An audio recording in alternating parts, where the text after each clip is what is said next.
Why just her classroom? Why only her? Children. I love those kids.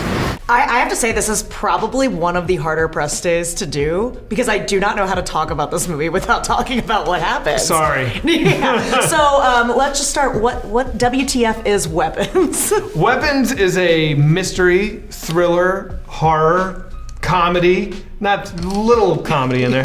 I don't know. It's a lot of things. It plays with a lot of different. I don't know. Yeah. It's a mess. I mean, obviously coming off Barbarian, which I love. Like, how do you compare these two movies? Are they similar? Are they spiritual sisters? Or they're similar in that they're both unorthodox structures. But I think Weapons is just like. It's a bigger movie in every way. It's like creatively riskier. It has bigger set pieces, more cast. I think it's scarier. I think it's funnier. I don't know. I'm very proud of it. Yeah. What is the significance of 2:17 a.m.?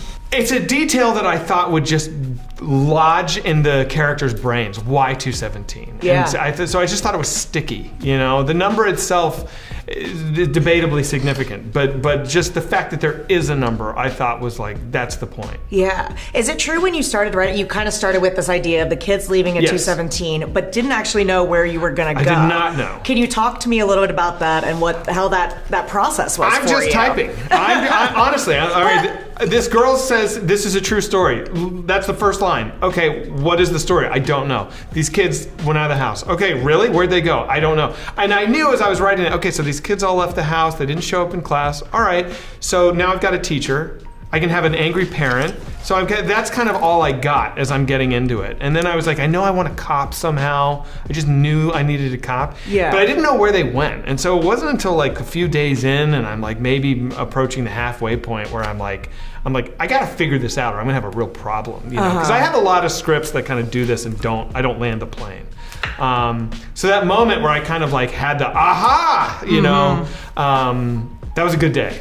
I wrote down in my notes, and I might be completely making this up, but is there an intentional kind of horrific homage to Ferris Bueller's Day Off in No. this movie?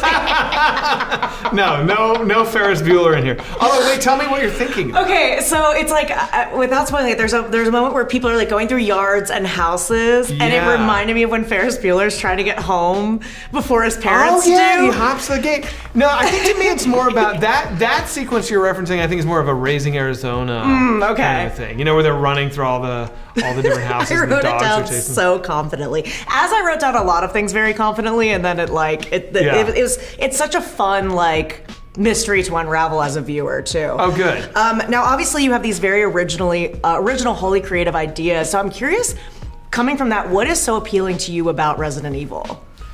Oh, I think it's a chance for me to do another weird movie that is structurally unique. And it's like, I've never seen a movie like what we're gonna do with Resident Evil. It will be weird. And I've never seen the movie, so maybe I'm wrong, and the other movies do this. I don't think so. It's more like I'm obsessed with those games, and I want to give the experience I have of playing those games to the big screen. Yes. And so that's the goal, and I think we're gonna do it. This is where the story really starts.